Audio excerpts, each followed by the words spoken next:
Hello everyone, my name is Muhammad Aizad with 4 other group members Nurul, Siti Humaira, Khairunnisha and Zayana. So today we are going to present about nuisance in the law of thought. The content of our presentation today is introduction, factors of nuisance, characteristic, type of nuisance, relevant cases, and the conclusion. So, what is nuisance? The word nuisance has been derived from the French word nuire, which means to hurt or to annoy. Nuisance also synonym with the word discomfort, irritation, inconvenience, burden, and problem. So, what is nuisance in law of thought? Nuisance in law of thought is an injury caused by unreasonable interference with the use of land. In other words, nuisance is any kind of any injury or inconvenience suffered by a person in the use of his property because of another person who used his property in unreasonable manner that harm the owner. According to the law, a person who owns property concerned with land has the right to enjoy it without interruption, and this is his legal right, and it cannot be revoked without legal justification. If the interference was created by a defendant constitutes a nuisance, the defendant will be liable for the nuisance whether or not they fail to take responsible care. There is two factors for public nuisance. The first one, interfering with a public right. An act must interfere with a right common to the general public. This requirement is used to distinguish public nuisance from a private nuisance. The second one is unreasonable interference. As with any reasonableness analysis, plausibility must be considered in determining whether the harm is unreasonable. Plaintiffs typically will be required to prove that it was possible that the defendant's conduct will create an alleged public nuisance. For factor of private nuisance, the first one is substantial interference. Nuisance is not a tort with the actionable person, although it does not require the plaintiff to prove special or particular damage. The plaintiff must prove that he has suffered damage in order to succeed in his claim. The tort protects a person from two types of damage or interference. The first one, interference with the use, comfort, or enjoyment of his land, and the second one, physical damage, has materialized. The plaintiff must prove that there have been substantial interference. The first one, interference with the use, comfort, or enjoyment of his land, known as an amenity nuisance, that result in a feeling of discomfort, whereby one is unable to live peacefully and comfortably in one's own land arising from defendant's activities. Nextly, material or physical damage to land or property, where actually physical damage to land occurs. The general principle is that it amounts to substantial interference and is therefore recoverable. The second factor is unreasonableness. The first thing in established nuisance is to prove that the interference is substantial in nature. The plaintiff might prove the interference to be unreasonable. The first one, damage and location of the plaintiff and defendant's premise. The location of the plaintiff and defendant's premise are relevant consideration in assessing whether the defendant's activity is unreasonable and amount to substantial interference. Nextly, public benefit of the defendant activities.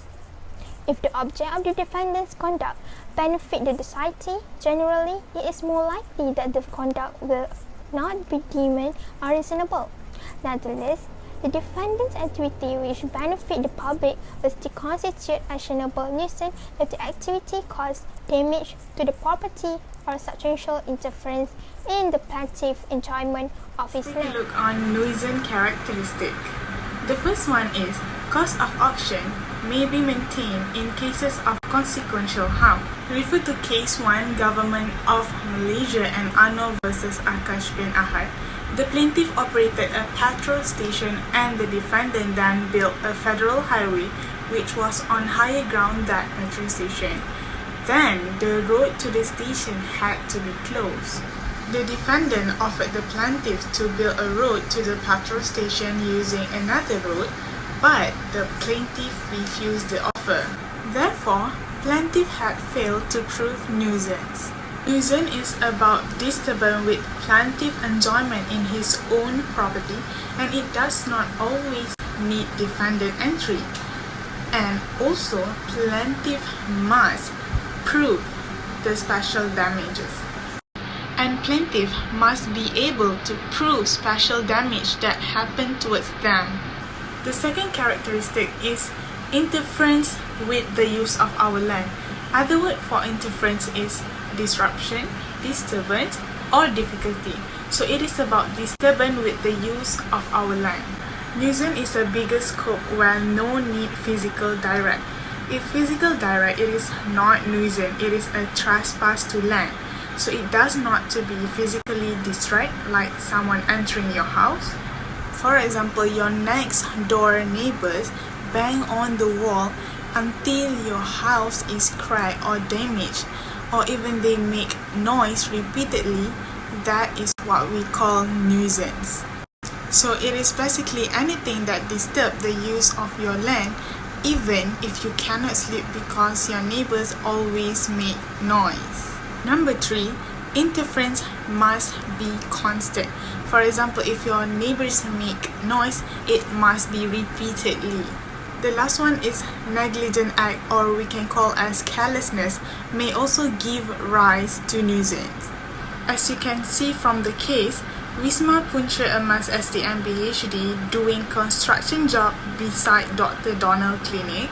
The effect of the activist, the plaintiff wall cracked and also tilted. Because of that, the courts allow plaintiff to claim for damages. So in this nuisance case, plaintiff doesn't need to prove negligence, since it is enough to prove by the damages that happened to his property due to the activities done by defendant. Let's take a look about the type of nuisance. There are two types of nuisance, which is public nuisance and private nuisance. For the public nuisance, it's the acts which seriously affect or interferes with the health, safety, and comfort of the general public that consists any interference of public rights, such as obstruction of the public highway or selling of contaminated food. As we know, the rule of Rayland v. Fletcher said, no natural activity on the defendant land escaping and causing harm.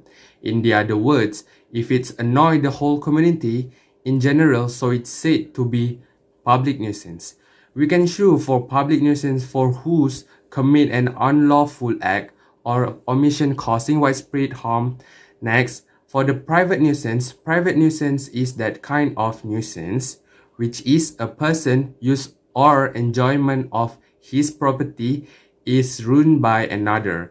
The remedy for private nuisance is a civil action for damages or injunction or both. In an action of private nuisance, the plaintiff must prove interference with the enjoyment of his land. Therefore, a plaintiff must have an interference in land to be able to sue. In a private nuisance, unlike a claim based on public nuisance, which does not require the plaintiff to have any interest over the land. The example that can be issued of private nuisance is property and physical discomfort. So this is the public nuisance relevant cases, which is Rose v. Mas 1815. In this case, the plaintiff can claim an action for damages against the defendant in the tort of nuisance. They agreed that these actions, which were a public nuisance, caused unnecessary financial expenditure to the plaintiff. The issue is whether a private claimant can sue for damages resulting from a private nuisance by another person. The answer is yes, because the plaintiff or a private claimant faced a loss that he had suffered an extra cost in the transportation just because he had wrongfully obstructed by another person, which is the defendant. Next, this is the private nuisance relevant cases, which is Reddy Sham v. Guru Prasad. In this case, the plaintiff can claim an action for damages against the defendant in the tort of nuisance. They argue that his action, which were private nuisance, caused physical discomfort to the plaintiff.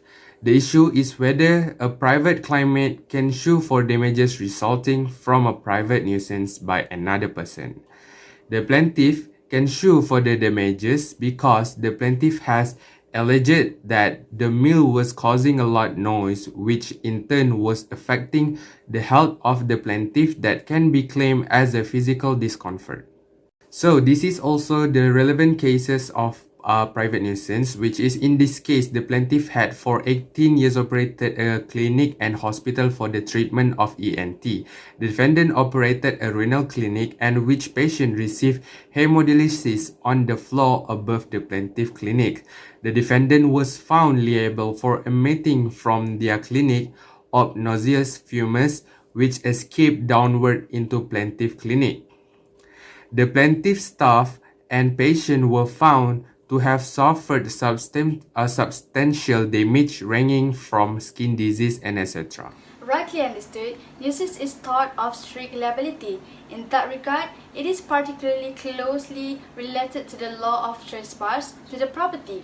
We can conclude that the public nuisance goals is to protect the general public from the unwarranted disturbances. Besides, actions taken for public nuisance is only viable if the plaintiff can show that he or she is more affected than other members of the public.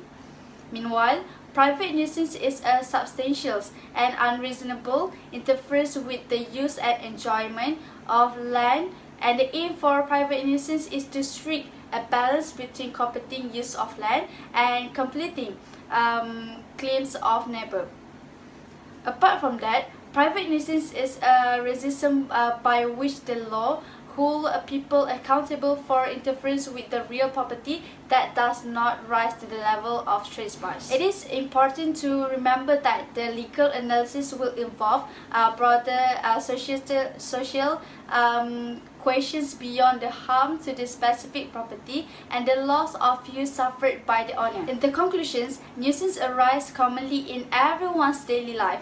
There are quite a lot from the English principle about nuisance which show the decisions of the common law along with creating their own precedents. The information has helped the concept of nuisance in developing knowledge in the field of law among the people extensively and assure that fairness and well-being of all the parties.